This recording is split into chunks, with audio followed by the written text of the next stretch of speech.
कि किस तरह से एक मध्यम वर्ग का व्यक्ति, एक स्मॉल बिजनेस एंटरप्रेन्योर हम खड़ा कर पाएँ। मुझे हमेशा से कुछ क्रिएट करना था जो मार्केट में लोगों को हेल्प करे।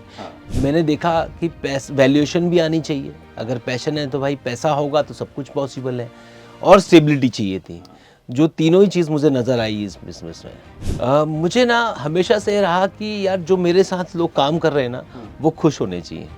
आज खुशी अगर देखें तो बंदा काम कर रहा है, लेकिन उसकी फैमिली या उसकी सर्कल के जो लोग हैं, जब वो देखते हैं ना उस बंदे को कि यार ये टॉप लेवल पे गया है, तो मुझे बड़ी खुशी होती है। पता नहीं भगवान ने ऐसा क्या कहा है कि मुझे मेरी खुशी से ज़्यादा दूसरों की खुशी बहुत पसंद है। I have to deal with multiple stuff, multiple emotions, multiple you can say dispute.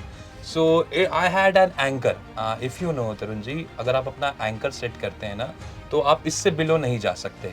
So I have my anchor. So I pull that anchor whenever I stress and whenever I have to unwind. तो मैंने मेरे franchises को specially बोला हुआ है कि आप जो भी काम ले रहे हो उनको प्रॉपर टाइमलाइन दी जाती है हर काम के हिसाब से। पूरा ऐसा चैटबोर्ड बनाया कि हमारा बिजनेस जो वर्टिकल आज एआई पे काम करता है, वो पूरा नया मार्केट की नई लीड्स भी लेके आता है और वो कन्वर्ट भी करता है। तो लोग अक्सर सोचते हैं कि बिजनेस बहुत आसान है, हम किसी और को काम दे देंगे, करवा लेंगे, लेकिन वैसा नहीं होता। हाय, मेरा नाम है तरुण, और अगर आप कुछ करना चाहते हैं अपनी ज़िंदगी में, if you are a young person और यंग एट हार्ट, और आपको लगता है कि आप कुछ नया शुरू करना चाहते हैं किसी एक ऐसी इंडस्ट्री में जो बहुत सारी ग्रोथ की अपॉर्चुनिटीज़ आपको दे सकती है, और वहाँ पर अपना नाम बनाना चाहते हैं, this is the episode that you must listen to. आज मेरे साथ दो एंटरप्रेन्योर्स हैं of different age groups, but same kind of mindset और same kind of growth mentality जिसके साथ वो ऑपरेट करते हैं। Santosh Gupta ji, who is the CEO and director of Emfin services private limited, और पार्थ राजपूत जो कि एक बिजनेस ग्रोथ स्ट्रेटेजिस्ट है और ख़ुद भी एक एंटरप्रेन्योर हैं। आप दोनों का पहले तो बहुत बहुत स्वागत है इस पॉडकास्ट पे। Thank you Tarun ji. सबसे पहले संतोष जी, मैं आपके साथ सबसे बेसिक से शुरू करना चाहता हूँ। थोड़ा सा आपके बारे में जानना बहुत ज़रूरी है। अगर किसी को मुंबई में जो रहते हैं, बिजनेस करते हैं किसी भी तरह का, बहुत सारे लोग आपसे परिचित हैं, but for someone who may not know, आप कैसे बताते हैं कि आप क्या करते हैं? बिकॉज आप बहुत सारी चीज़ें करते हैं। True Tarun ji, from past अगर मैं बात करूँ 2 दशकों से हम लोग जो बिज़नेस शुरू करते हैं मार्केट की रिक्वायरमेंट के हिसाब से। अगर आप देखोगे आज से बहुत साल पहले, अगर 2 दशकों पहले इंटरनेट का क्रेज़ एकदम नया था, लोगों को पता नहीं था इंटरनेट में होता क्या है, एक ईमेल बनाने के लिए लोग डरते थे। तो हमने वो समय बिज़नेस शुरू किया, और हमने चाहे वो फिनटेक हो, चाहे हम अगर सोलार ईपीसी की बात करें, या डिलीवरी बिज़नेस जो आज देख रहे हो, आज सब लोग B2B कॉमर्स की तरफ भाग रहे हैं, तो ये सारे मॉडल को हमने रन किया, और हमने कोशिश ये की कि किस तरह से एक मध्यम वर्ग का व्यक्ति, एक स्मॉल बिज़नेस एंटरप्रेन्योर हम खड़ा कर पाएँ। हम फ्रेंचाइजी जो हमारा बिज़नेस मेन कोर है, फ्रेंचाइजी के माध्यम से हर छोटे छोटे जगहों पर जाके छोटी छोटी दुकानें खोलना, उनको नए बिज़नेस तरीके बताना है, कैसे उसको सक्सेसफुली रन करना है, ये हमारी खासियत रही। तो ये ओवरऑल रहा हमारे साथ में। जो भी लोग आज आपको जानते हैं, मल्टीपल बिजनेसेस आप रन करते हैं, उनको ऑपरेट करते हैं, और ऑफ कोर्स आपकी टीम में बहुत सारे लोग हैं जो वाकई बहुत काबिल हैं, पर ये सब ऐसे एक दिन में तो होता नहीं है। बिल्कुल। आज जो संतोष हम देखते हैं, वो मेरे को पूरा यकीन है जब आपने शुरू किया होगा तो शायद वो इंसान नहीं होगा। If I have to ask, take you back all those years, वो संतोष को के बारे में आप क्या सोचते हैं? वो कैसा इंसान था, और ये जो संतोष अब जो बदला हुआ और जो ज़माने की ठोकरें खा के जो बना है, how do you see them? अगर मैं बात करूँ शुरुआती स्टेज में, जब मैंने कॉलेज में मेरा MBA कंप्लीट किया, तो वो एक ऐसा समय था जहाँ पर लोग भाग रहे थे कि यार मुझे बड़ी सैलरी चाहिए, कहीं ना कहीं बड़े प्लेसमेंट मिल जाए मुझे, लेकिन मेरी सोच पहले से अलग ही थी। मुझे हमेशा से कुछ क्रिएट करना था जो मार्केट में लोगों को हेल्प करे, क्योंकि मैं एक बिज़नेस ग्रोथ से आता हूँ। अगर मेरे पिताजी है, वो जो बिज़नेस किया करते थे, तो हमारे घर में ये चल नहीं रहा कि बिज़नेस करना है कुछ, और समाज को कुछ ऐसी चीज़ देनी है जिससे हर आदमी का भला हो। तो हमने ये चीज़ को ध्यान में रखते हुए बिज़नेस को मैंने प्रूफ किया कि चलो मैं कुछ ऐसा वर्टिकल क्रिएट करूँगा जो हर यंग एंटरप्रेन्योर हो, चाहे वो बुज़ुर्ग व्यक्ति हो, अपनी सेकंड इनिंग खेल रहा हो लाइफ में, तो वो वहाँ पर अपना बेस्ट दे, और उसको कैसे ईजी करें। तो मैंने बिज़नेस को चुना और लोगों को बिज़नेस ही देता चला गया कि इस तरह का बिज़नेस कर सकते हैं जिससे आपका लाइफ बहुत इजी हो जाएगा। और जब आप एक व्यक्ति घर में बिज़नेस करता है वो खुद नहीं करता है, साथ में अगर 5 लोग हैं तो वो सबको कुछ ना कुछ दे रहा होता है, जबकि जॉब में ये चीज़ एक आदमी करता है, बाकी सब बैठे होते हैं, ऐसा फील होता है। तो मुझे कहीं ना कहीं लगा कि ये मॉडल बहुत अच्छे से रन करेगा। वाकई अगर आपको कुछ ऐसा करना है लाइफ में जो आपको लगता है कि मैं इस रास्ते पर चलना चाहता हूँ और वाकई कुछ बिल्ड करना चाहता हूँ, तो keep listening to this conversation because we have a very interesting comparison of two people here. One जिनके पास 2 दशकों का एक्सपीरियंस है और एक जो अभी यंग है पर उसी राह पे चल रहे हैं, राइट, उनसे ही सीख रहे हैं। If I have to ask you Parth कि एक मेंटोर होना साथ में, संतोष जी जैसा एक ऐसा इंसान अपने साथ में होना in your journey in entrepreneurship parallelly, कि इन्होंने तो गलतियां की होंगी Of course. बहुत सारी, और कई बार ऐसा होगा उसे 6 महीने बाद, साल भर बाद रियलाइज किया होगा। Correct. But for you I think it's just a phone call कि ये गलत हो रहा है, इसको कैसे सॉल्व करें, राइट? करेक्ट, आप कह सकते हैं Tarun ji, it is a privilege. अगर आप देखें गाइडेंस होना, इट इज एन प्रिविलेज कि आपने जो शुरू किया सफर, जैसे अगर आप कंपेयर करें Santosh ji as an the director of the company, उन्होंने अपने हडल्स जो अपनी यंग लाइफ में फेस किए, he was alone only, but I माई सेल्फ I am handling everything as a developing, as a strategist, everything. But मेरे पास एक सपोर्ट है, मेरे पास एक गाइडेंस है, मेरे पास एक मार्गदर्शन है, आप कह सकते हैं। तो आप ये कह सकते हैं कि एक अपर सपोर्ट होने के बाद आगे चीजें थोड़ी आसान हो जाती हैं। अब वैसे देखा जाए तो एंटरप्रेन्योरशिप पहले से, इफ वी 2000s का जो डेकेड जिसकी हम बात करें, जो आपने शुरू किया, 2000 काफी चीजें इंप्रूव हो गई है, ईज ऑफ बिजनेस जिसको बोलते हैं वो काफी बढ़ गया है। ट्रू ट्रू, उस समय एमबीए करना एक बड़ी बात होती थी, राइट। अगर आपने एमबीए किया है नहीं, तो जॉब चूज करना एक इजी वे आउट था, आपको अच्छी कंपनी में, एयर कंडीशनड एनवायरनमेंट में अच्छे पैसे मिल जाते हैं और हर एक किसी को लगता है कि यार ये सेटल्ड है बंदा। करेक्ट।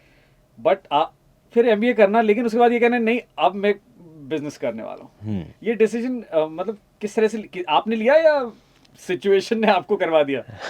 सिचुएशनल नहीं किया, जॉब के तो बहुत सारे ऑफर्स थे उस समय भी। अच्छा। लेकिन माइंडसेट मैंने जैसे बताया ना कि बिजनेस का ही हम करते आए, तो आगे बिजनेस ही कुछ करना था। दैट्स द रीजन मैंने एमबीए भी कंप्लीट किया मेरा। Very cool and of course what a journey it's been.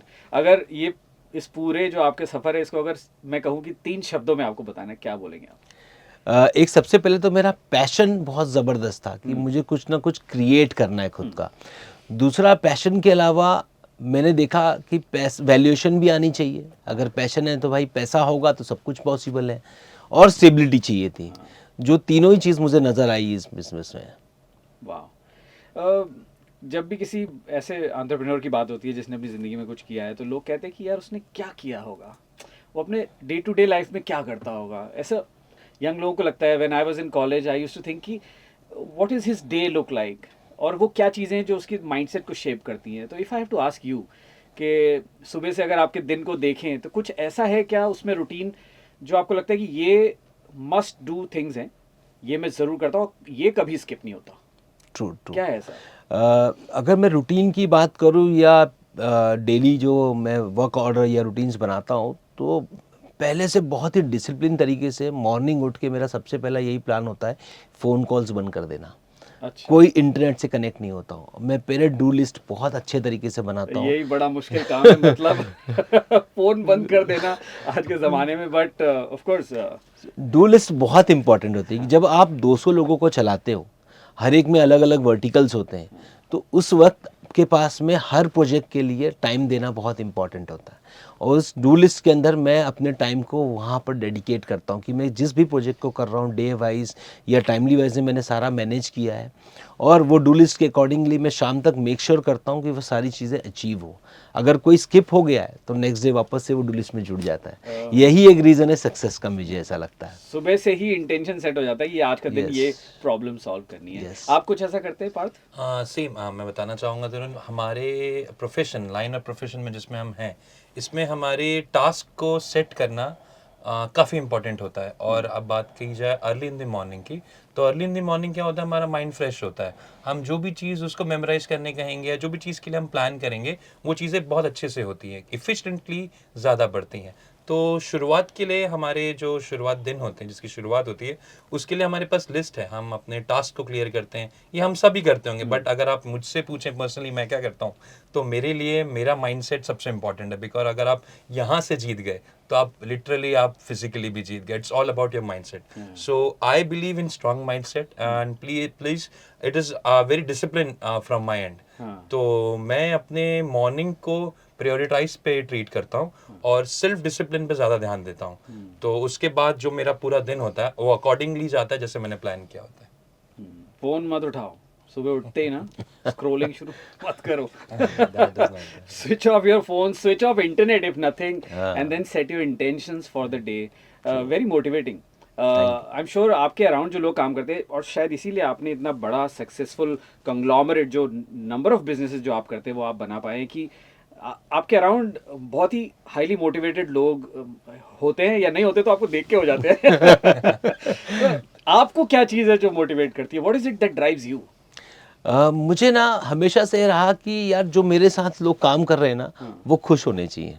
आज खुशी अगर देखें तो बंदा काम कर रहा है, लेकिन उसकी फैमिली या उसकी सर्कल के जो लोग हैं, जब वो देखते हैं ना उस बंदे को कि यार ये टॉप लेवल पे गया है, तो मुझे बड़ी खुशी होती है। पता नहीं भगवान ने ऐसा क्या कहा है कि मुझे मेरी खुशी से ज़्यादा दूसरों की खुशी बहुत पसंद है, क्योंकि मुझे मालूम है कि वो खुश रहेगा तो मैं खुश रहूँगा। क्योंकि मैं थोड़ा सा सेंटिमेंटल काइंड ऑफ बंदा हूँ। मेरे साथ में जितने भी लोग हैं आज 12-15 साल से काम कर रहे हैं, and really I am gods बोल सकते हैं कि जिन्होंने मुझे इतना साथ दिया कि आज भी वो लोग मेरे साथ जुड़े हुए जो फाइनल लेवल से जुड़े हुए। So that's the big difference. ऐसा मैनेजर भगवान सबको दे, मतलब है ना। ऐसा बॉस सबको मिलना चाहिए जो कहे कि मेरे साथ। बट अमेजिंग, आप जैसे ऐसा कम देखने को मिलता है कि generally you are suppose to be a hard master. एक दो तरह के होते हैं ना तरीके मैनेज करने के होते हैं। एक ये कि आप ठोक बजा के कराना। कि जाओ। एक होता है कि you inspire them in a way that they want to work from Grow. Within. Yes. उसको मन में करता है यार ये बंदा बहुत बढ़िया है, मैं इसके लिए जान दे दूंगा, है ना। So I think that's the kind of person you are.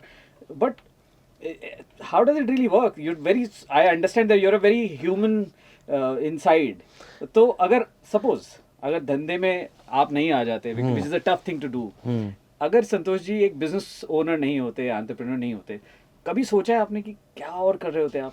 अगर मैं शायद बिजनेस में नहीं होता तो कोई ऐसी ऑर्गेनाइजेशन में होता जहाँ पर मैं कुछ ना कुछ डेवलप ही करता होता।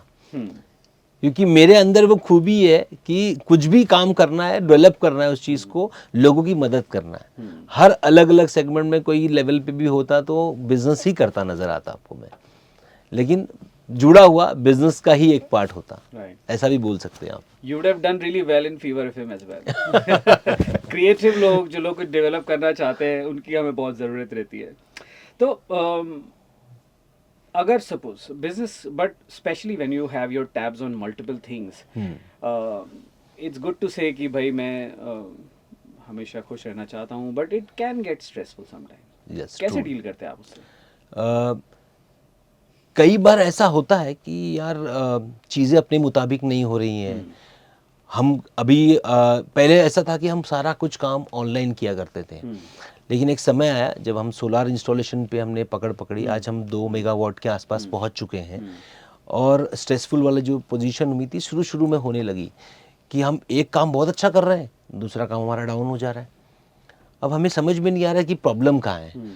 तो प्लानिंग तो बहुत अच्छे तरीके से हो रही है, पेपर वर्क पे देखा जा रहा है, लेकिन जब ग्राउंड की हकीकत हमने चेक की तो पता चला कि यार गड़बड़ तो नीचे के लेवल पे हो रही है। अगर इंजीनियर प्रॉपर कर रहा है तो डिज़ाइनिंग वाला गड़बड़ कर रहा है। तो हमने एक प्रोसेस बनाया कि कौन सी चीज़ कैसे चलेगी, और उस प्रोसेस के तरीके से हमने काम चालू किया। और जब ज़्यादा मुझे स्ट्रेस हो जाता है, बट वैसे हर किसी को हो जाता है जब आप इतने सारे काम करते हो, तो मैं उस टाइम पे फ़ोन बंद करके एक अच्छी सी राइड करता हूँ और दिमाग सोचता हूँ। ये नहीं कि गाड़ी लेके निकल लिया कहीं पर घूमने के लिए, वैसा नहीं। दिमाग शांत करके वापस कैसे कम बैक आया है ज़बरदस्त तरीके से, वो मेरी प्लानिंग होती है। It actually like a reset, not as an escape, like a reset. Like a reset. How do you reset? I do reset myself around every day, because in my line of work, in my development department, I have to deal with multiple stuff, multiple emotions, multiple you can say dispute. So I had an anchor, if you know Tarun ji, अगर आप अपना anchor set करते हैं ना तो आप इससे below नहीं जा सकते. So I have my anchor, so I pull that anchor whenever I stress and whenever I have to unwind, you can say that. हाँ, ये मेरा आइडियल स्टेट ऑफ माइंड है, यहाँ पर मैं वापस आना चाहता हूँ चाहे कुछ भी हो जाए. वंडरफुल. इतना क्लैरिटी एट दिस एज है ना. I mean if I now let's get to work. अगर आप एक एंटरप्रेन्योर है और आप जिंदगी में कुछ करना चाहते हैं, this is the segment which you should listen to.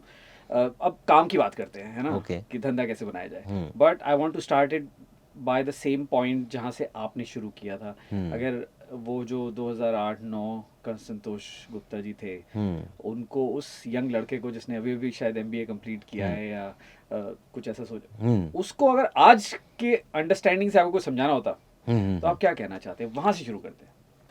2009 में जब मैंने शुरू किया तो एक ऑनलाइन का नया क्रेज़ था लोगों के बीच में, तो लोगों को हर चीज़ बहुत फास्ट चाहिए थी.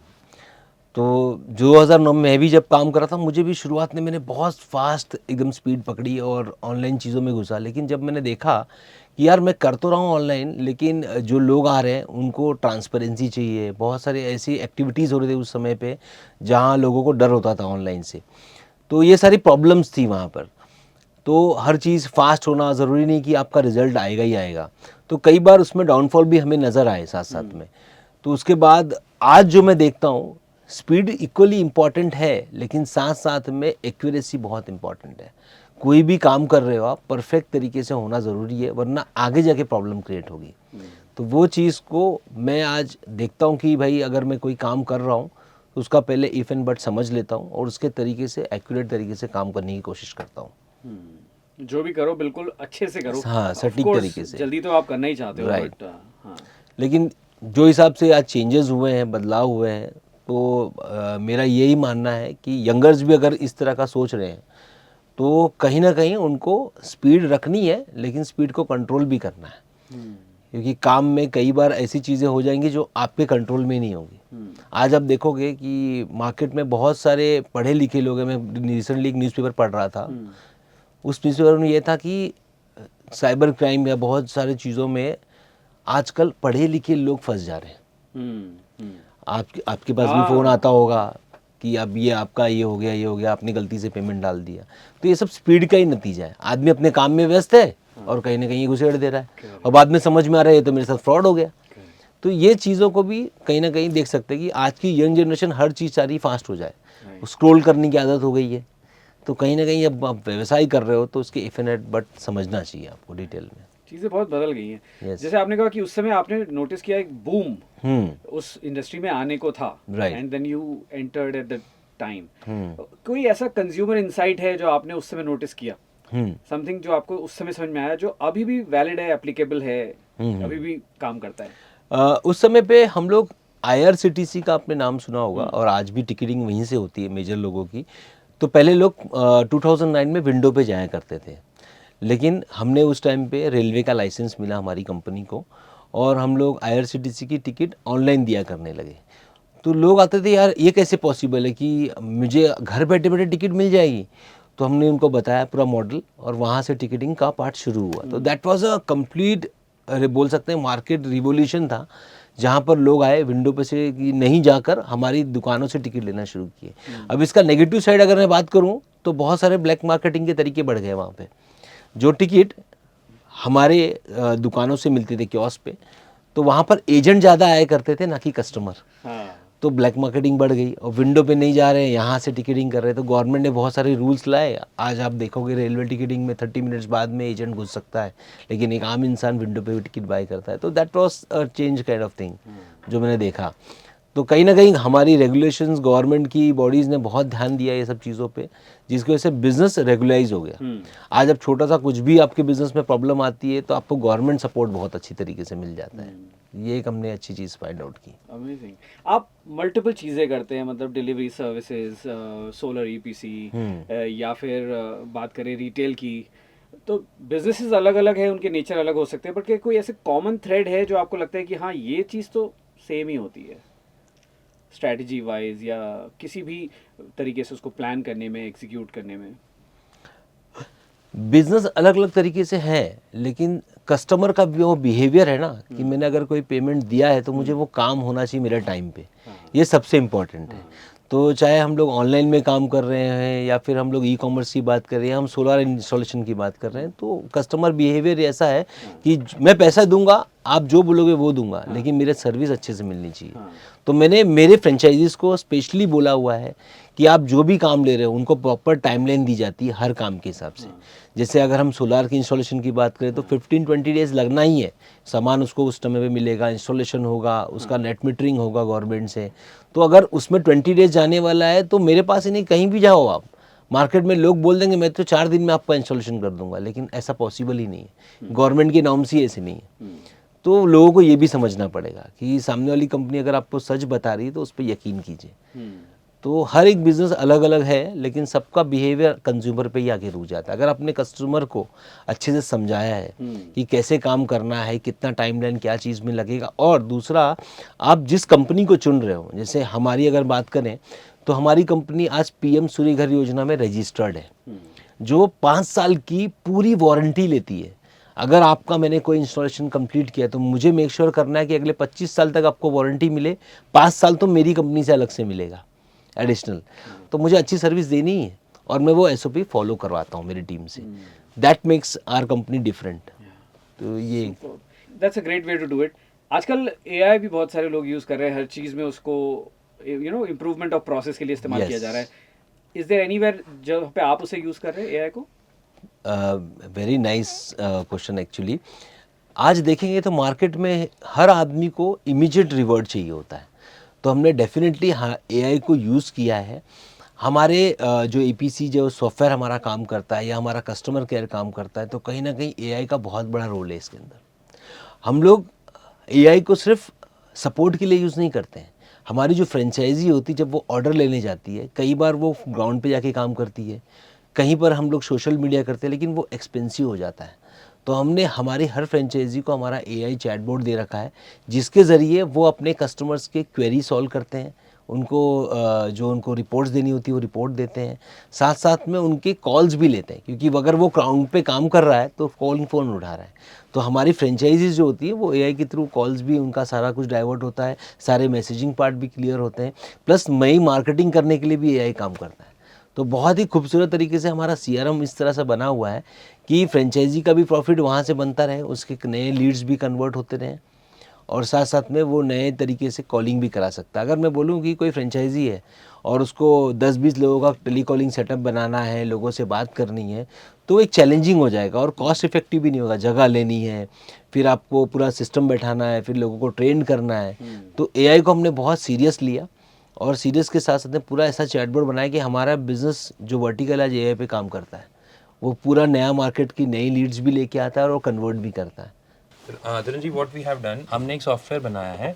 उस सॉफ्टवेयर में it is completely everything in that software. वो बॉक्स है, मतलब उस बॉक्स में आप मार्केटिंग भी कर सकते हैं अपने प्रोडक्ट की। प्रोडक्ट बेचने के बाद उस सॉफ्टवेयर से आप सर्विस भी दे सकते हो, प्लस उस सॉफ्टवेयर से आप लाइव क्वेरीज कस्टमर्स की, जैसे अभी आप जोमेटो पे कुछ ऑर्डर करते हो, आप चैट बॉक्स पे जाते हो, वो आपको असाइन करते हैं एक कस्टमर केयर पार्टनर, उनसे आप अपनी क्वेरी डिस्कस करते हो। तो that software can handle multiple queries at a time, और उसके बाद उसी सॉफ्टवेयर से आप टिकट भी रेज कर सकते हो। Everything in that particular software, and it is completely AI established. ये सोलर वाले बिजनेस के बारे में थोड़ी देर में बात करना चाहता हूँ, बिकॉज बहुत सारे लोगों के लिए अपॉर्चुनिटी है इस फील्ड में, और आपने 7 साल में मतलब 0 to 50 करोड़ किया इसको, राइट। है ना? ये तो बहुत बड़ा अचीवमेंट है। स्पीड की आप बात कर रहे थे, खतरनाक स्पीड है। क्या बड़े चैलेंजेस आपने इस दौरान फेस किए जो आपको लगता है कि यार ज़बरदस्त था वो, या बड़ी प्रॉब्लम थी? अगर मैं बात करूँ 0 से 200 करोड़ जब हम पहुँचे, जो मॉडल मैंने सोचा था कि ये वॉल्यूम यहाँ तक पहुँचे और आगे भी डेफिनेटली बढ़ेगा, तो शुरुआती दौर में ना हमें चैलेंजेस आए। हम नए नए रजिस्टर्ड हुए थे, नया काम शुरू कर रहे थे इंस्टॉलेशन का, तो हमने कई ऐसे सोचा कि पूरे पैन इंडिया से ऑर्डर आते हैं तो हम लोकल वेंडर्स क्यों नहीं टाइप कर लेते, लोकल वेंडर्स फटाफट जाके इंस्टॉलेशन करेंगे। लेकिन वहाँ पर आ गया सवाल क्रेडिटेबिलिटी का। हमने यहाँ से उसको फंड दे दिया, वो बंदे ने जाके काम ही नहीं किया। तो ये हमने चैलेंजेस फेस किए मार्केट में। तो लोग अक्सर सोचते हैं कि बिजनेस बहुत आसान है, हम किसी और को काम दे देंगे, करवा लेंगे, लेकिन वैसा नहीं होता। प्रैक्टिकली फिर हमने अपनी टीम स्ट्रेंथ बढ़ाई, हमारे लोग बढ़े, एसओपी कंप्लीट तरीके से बनाया, और अब हम लोग इन हाउस जो हमारी टीम है वो पैन इंडिया जाके काम करती है। हम किसी भी अदर वेंडर को काम देते नहीं है ओह, अनटिल वो हमारे पास में प्रॉपर वेंडर ऑनबोर्डिंग पे अगर नहीं आता है। तो अगर वो प्रॉपर हमारे साथ ऑनबोर्डेड है, वी हैव एश्योरिटी कि वो काम करेगा कंप्लीट तरीके से, तो ही हम लोग देते हैं, वरना 99.9 हमारे पास ये सारे काम करते हैं हम लोग। वाह, तो हमें कहीं भी ये डर नहीं होता है, और हमें पता है कि हम स्केल अप कर सकते हैं इस बिज़नेस को, क्योंकि पूरा काम हमारे पास है। थोड़ा can you take us through the process, because ये मुझे as a matter of fact पता है कि बहुत सारे लोग जब सोलर के लिए अप्लाई करते हैं, ऑप्ट करते हैं, तो वो एग्जीक्यूशन का मैं देखता हूँ कि बहुत प्रॉब्लम्स होते हैं। राइट। पर आप इतने सारे लोगों के लिए इतने समय से हर बार कर रहे हैं, हर बार स्टैंडर्डाइज्ड है, परफेक्ट है। Can you take us through that process, कैसे होता है? डेफिनेटली। हमारी पूरी एक कंप्लीट ईपीसी की टीम है। हम्म, जब भी हमारा फ्रेंचाइजी जो जुड़ता है हमारे साथ में, उसके पास बाकायदा हमारा एक सॉफ्टवेयर है जिसके थ्रू वो लोग डायमेंशन डालते हैं, और हम लोग गूगल अर्थ के थ्रू पूरा उनको सिस्टम बना के दिया हुआ है कि किस तरह से आपका 3D इमेज निकलेगा, और इमेज निकलने के बाद में हमारी फ्रेंचाइजी के पास अपने कस्टमर को वो प्रिंट आउट देते हैं, और वहाँ से फिर फाइनलाइजेशन होता है जो भी डील क्रैक हुई। तो और वहाँ से हम सारा इंस्टॉलेशन करते हैं, प्रोक्यूरमेंट करके वहाँ पर सामान पहुँचाने के बाद में हमारी इंजीनियरिंग टीम जाके पूरा ग्राउंड लेवल पे करके देती है। उसके पहले ये इंस्टॉलेशन का काम होने से पहले हम पूरा सर्वे मैकेनिज़्म बहुत प्रॉपर तरीके से मैनेज किया हुआ है। तो कस्टमर को समझ में आ जाता है कि भाई मेरा 1 हफ्ते बाद अगर इंस्टॉलेशन होना है तो पहले सर्वे कंप्लीट हो चुका है। और अभी हम रिसेंटली फार्म्स, बहुत सारे लैंड्स हमारे पास में आए हैं, आपको पता ही होगा कच्छ में बहुत सारे लैंड कन्वर्जन हुए हैं, तो वो लैंड के ऊपर भी हमने काम शुरू किया हुआ है। तो गवर्नमेंट टेंडर्स भी हमारे साथ में जुड़े हुए हैं, तो वैसे भी काम होता है। I like the scale of the work, और कितने अलग अलग तरह के लोगों को आप सर्व कर रहे हैं इसके थ्रू। बहुत सारे इंडिविजुअल्स के पास भी अपॉर्चुनिटीज़ है संतोष जी के साथ, पार्थ जी के साथ जुड़ने की, and to make a career out of this. पर उससे पहले I want to come to एक आम आदमी जो घर में सोलर लगाना चाहता है, और इसको लेकर के ना उनके दिमाग में बड़े मिथ्स है, मुझे पता है कि है। Can you address some of them, can you tell us वो क्या जनरली जो लोग आपको बोलते हैं कि, और वो बिल्कुल सच नहीं है सोलर के बारे में? बिल्कुल सही। बहुत अच्छा सवाल है तरुण जी। एक्चुअली देखा जाए तो हमारे पास में आने वाली क्वेरीज में 60 to 70% यही होता है हाँ, कि यार मैं सोलर तो लगा दूंगा, हाँ, क्या सच में मेरा लाइट बिल कम होने वाला है? हाँ। जो मैं पैसा लगा रहा हूँ इसमें क्या मेरे पास लगने वाला है? तो मैं आपको बता दूं कि गवर्नमेंट के प्रावधान से आज सब्सिडी का बहुत अच्छा प्राविधान हो गया है, जिसमें आपको अराउंड 3 किलोवाट का अगर आप सिस्टम घर पे लगाते हैं तो 1.5 से 2 लाख या 2.5 लाख रुपए खर्चे हो रहे हैं, लेकिन गवर्नमेंट आपको सामने से 70,000 रुपीज़ की सब्सिडी दे रही है घरों के ऊपर। दूसरा अच्छी बात है कि फाइनेंशियल जो फिनटेक कंपनीज़ हैं इसके ऊपर अब लोन चालू हो चुका है। अच्छा, तो लोन होने से कंज्यूमर को उसकी पॉकेट से हार्डली 10-20,000 रुपीज़ देना होता है, बाकी सारा कुछ इजी सब्सिडी और लोन के थ्रू प्रोसेस हो जाता है। अब इसके बाद उनकी मेन जेब वाली बात करते हैं। अभी इलेक्ट्रिसिटी बिल आ रहा है, हर महीने आप बिल पे कर रहे हो, जैसे ही आप सोलर लगा देते हो आपका इलेक्ट्रिसिटी बिल ज़ीरो हो जाता है। ज़ीरो नहीं होगा तो मिनिमम मीटर पे चला जाएगा, लेकिन जहां आप पूरे महीने काम करते हो और जो पैसे आप इलेक्ट्रिसिटी बिल में भरते हो, मे बी आपका 5% या 10% भरते होंगे, यहाँ पर वो ज़ीरो हो सकता है। और आपके पास जगह है तो मैं तो बोलूँगा ये जो मिथ है, लोगों ने कई मिथ फैला रखे हैं कि यार बारिशों में चलता नहीं है, ठंडिश में चलेगा नहीं है, तो ऐसा बिल्कुल नहीं होता। हाँ, जनरेशन थोड़ा कम यूनिट का होगा, लेकिन जनरेशन होगा। तो ये लोग अगर देख रहे हैं, मेरे व्यूवर्स से खास करके बोलना चाहूँगा कि दिमाग से निकाल लीजिए कि बारिशों में या ठंडी में इलेक्ट्रिसिटी जनरेट नहीं होती है। बिल्कुल जनरेट होती है और अच्छे तरीके से जनरेट होती है। हाँ, और बहुत ही रिलायबल सिस्टम है, जो टेक्नोलॉजी है वो बहुत ही बेहतरीन, बहुत समय से अच्छा, इसको इसमें एक और refine- चीज़ हाँ, ऐड करूंगा हाँ, कि ये जो आपके घर पे सोलर सिस्टम लग रहा है ना, इसको आप मोबाइल के थ्रू देख सकते हो कि आज कितना यूनिट जनरेट हुआ है। अच्छा, तो एक आम इंसान भी जैसे मोबाइल ऐप चलाता है अलग अलग चीज़ों के लिए, इसके अंदर वो भी चला के देख पाएगा आज मेरे इतने यूनिट जनरेट हुए, तो मेजर कर सकता है वो। ये इलेक्ट्रिसिटी का फ्यूचर है, मुझे Yes, पूरा यकीन है कि 100%। This is the future, this is the way to go, क्योंकि जो ट्रेडिशनल मेथड्स है जिससे हम एनर्जी ले रहे हैं वो सस्टेनेबल नहीं है। बहुत समय तक वो रिजर्व्स में से आते हैं, वो अलग अलग उसमें आते हैं, कितने समय तक वो चलेगा हमें नहीं पता, but this is the future of it. और हर घर में I am sure with in 10 to 20 years ये एक ड्रास्टिक चेंज हमको देखने को मिलेगा, जैसे सारे जो आइस इंजन वाली गाड़ियां हैं वो इलेक्ट्रिक में मूव हो रही हैं, राइट, वैसे ही सारा ट्रेडिशनल एनर्जी घर का सोलर की टुवर्ड्स मूव होगा, ऐसे मेरे को लगता है। ट्रू, ऐसे में जब हर घर में सोलर पहुंचेगा हम्म, इन अगले आने वाले हाँ, दशकों में, हम्म, तो बहुत सारे लोगों के पास बिजनेस बनाने की अपॉर्चुनिटी होगी ट्रू, और आपके जरिए भी वो किया जा सकता है। राइट। ऑफ कोर्स उसमें फिनेंशियल रिक्वायरमेंट्स तो होती ही है, लेकिन उससे पहले लेट्स टॉक अबाउट कि आप और क्या देखते हैं अगर कोई आपके साथ पार्टनर करना चाहता है, आपकी फ्रेंचाइजी में क्या क्वालिटीज आप देखते हैं? हमारी फ्रेंचाइजी में सबसे इम्पोर्टेंटली हम ये देखते हैं कि जो फ्रेंचाइजी जुड़ रही है वो खुद डूअर है या नहीं है। अगर वो बिजनेस के अंदर जुड़ा है तो वो बिजनेस को सस्टेन कर पाएगा, सक्सेसफुली स्केल अप कर पाएगा इसको। एक लाइव एग्जांपल बताऊंगा। कुछ साल पहले हमारे पास में एक व्यक्ति जुड़े जिनके पास काफ़ी फंडिंग का कोई इशू नहीं था, अच्छा खासा पैसा लगाया, बड़ा ऑफिस बनाया, तामझाम किया, लोग आ गए। उनके पास समय नहीं था कि वो बिज़नेस में बैठे, लोगों की प्रॉब्लम समझे, कैसे उनको कोटेशन देना है, ये सब चीज़ों के लिए एक्सचेंज नहीं कर रहे थे। तो हमने उनका कैंसिलेशन किया क्योंकि स्केल अप ही नहीं कर पाएगा बंदा, और वो एरिया लेके बैठा हुआ था। उसी के सामने मेरे पास दूसरा एक व्यक्ति आया जो बहुत ही छोटी इन्वेस्टमेंट से शुरू किया उसने काम, लेकिन छोटी इन्वेस्टमेंट के बावजूद वो खुद ग्राउंड पे जाता था, ग्राम पंचायत लेवल पे मीटिंग करता था, लोगों को हर संडे बुलाता था और पर्सनली हमें भी बुलाता था। शुरुआती 3-4 लोकेशंस पे तो पार्थ और मैं पर्सनली गए, जहाँ पर हमने जाके उसके लिए एक्टिविटीज़ की, लोगों को बुलाया, और आज वो हमारा डेडिकेटली बंदा बन चुका है जो मार्केट में बहुत बड़े लेवल पे काम कर रहा है, और प्रचुड he is doing very good numbers, और उसने खुद अकेले मुझे लगता है 100 के आसपास कर दिया। बेसिकली तरुण जी बताना चाहूँगा कि अगर आप कहें क्राइटेरिया क्या है, so there is nothing like just such as like a criteria, it's about hunger. It's not about the financial requirement, you are financially stable or not. We have multiple segment of investment, but depend करता है कि आपको आपका hunger कहाँ तक लेके जा रहा है। अगर आप स्टेबल हैं, अगर आप देख रहे हैं, आप बिजनेस करना चाहते हैं, then we are going to support you. But अगर आप कह रहे हैं कि मैंने बिजनेस लेके छोड़ दिया, that ain't going to grow. एक थोड़ा सा माइंडसेट ये रहता है लोगों के दिमाग में कि मैंने फ्रेंचाइजी लिया है तो जनरली अदर बिजनेसेस में ये होता है कि एक शॉप का फ्रेंचाइज लिया है और मैं बस बैठ के आराम से कुछ नहीं करूंगा और ये चलता रहेगा, but here you have to be an entrepreneur, है ना? हमारी फ्रेंचाइजी का अगर आप मॉडल देखेंगे ना, तो हमने मॉडल ही ऐसा बनाया है, this is not a Coca जहाँ पर कंपनी पूरा ऑपरेट करेगी सारा कुछ। हमने यहाँ पर आपको पार्टनर बनाया है।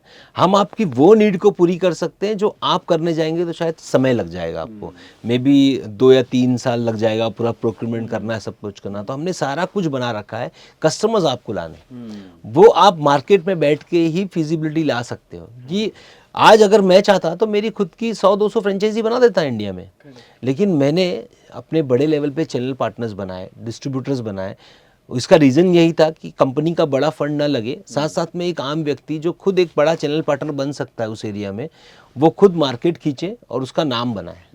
हमारी फ्रेंचाइजी का मॉडल ये है कि कंपनी का फ्रेंचाइजी है, लेकिन साथ साथ में पूरा का पूरा हम ओनरशिप देते हैं फ्रेंचाइजी होल्डर को कि आप वहाँ का मार्केट कवर करो। आप हमारे साथ में कोई अगर बड़े प्रोजेक्ट है, मेरे पास में ऐसे केसेस हैं जहाँ पर लोगों ने अपने इंडस्ट्रियल जोन्स में बातचीत की और वहाँ से हमें ऑर्डर ला के दिया।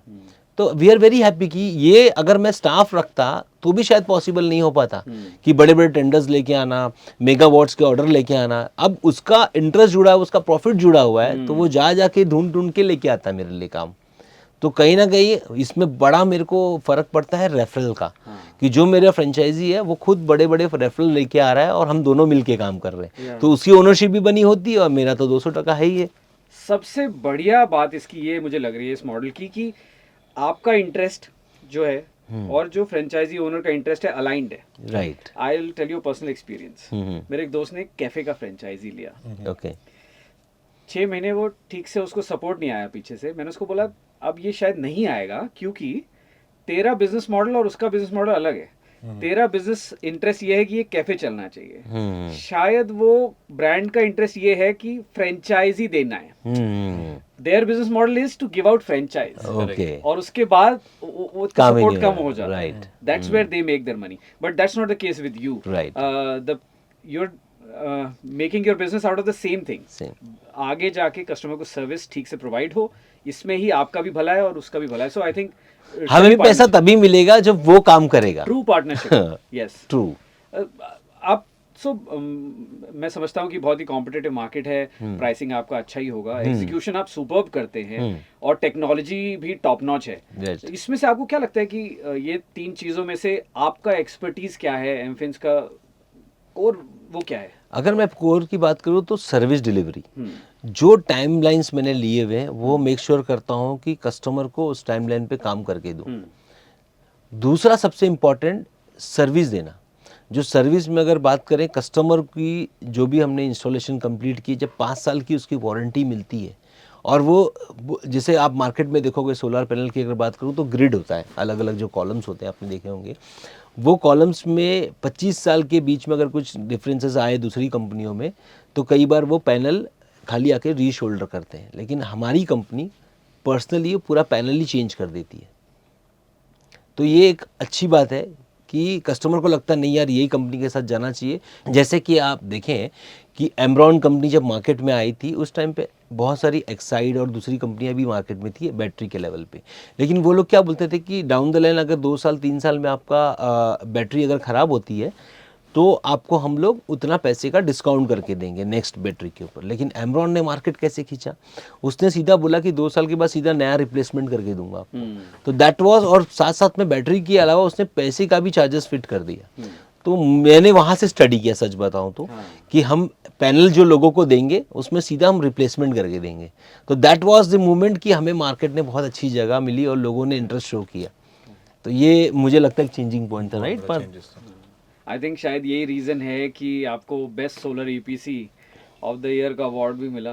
पर मुझे लगता है कि दुनिया जब रिकग्नाइज करना शुरू करती है इसका मतलब बहुत आगे निकल गए आप, है ना? आई एम श्योर कुछ ऐसा था जो आप सही कर रहे थे कई सालों से, जिसका रिजल्ट ये अवार्ड है। तो ये विनिंग मोमेंट तो सारी दुनिया को पता है कि आपको ये मिला है। आपको क्या लगता है कि आपका अचीवमेंट इंटरनल अचीवमेंट क्या है? देखिए, अवार्ड मिलना तो डेफिनेटली कंपनी को अच्छा ही लगा और कंपनी ने अच्छा किया इसलिए मिला, लेकिन हमारे लिए अवार्ड विनिंग अगर कुछ होता है तो कस्टमर का सेटिस्फेक्शन होता है।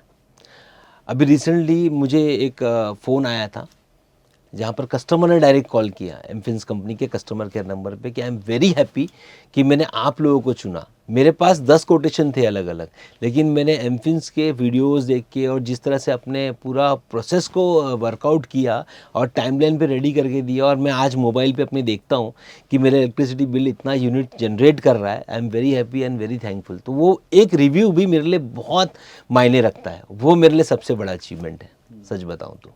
कमाल है। मैं मतलब ऐसा लग रहा है, इतना इंस्पायर्ड फील कर रहा हूँ, मुझे लग रहा है कि बाहर जाऊंगा और एक नया बिजनेस स्टार्ट करने के बारे में सोचूंगा। और इतनी सारी चीज़ें आप करते हैं, मतलब फिनटेक कर रहे हैं, सोलर कर रहे हैं, रिटेल कर रहे हैं।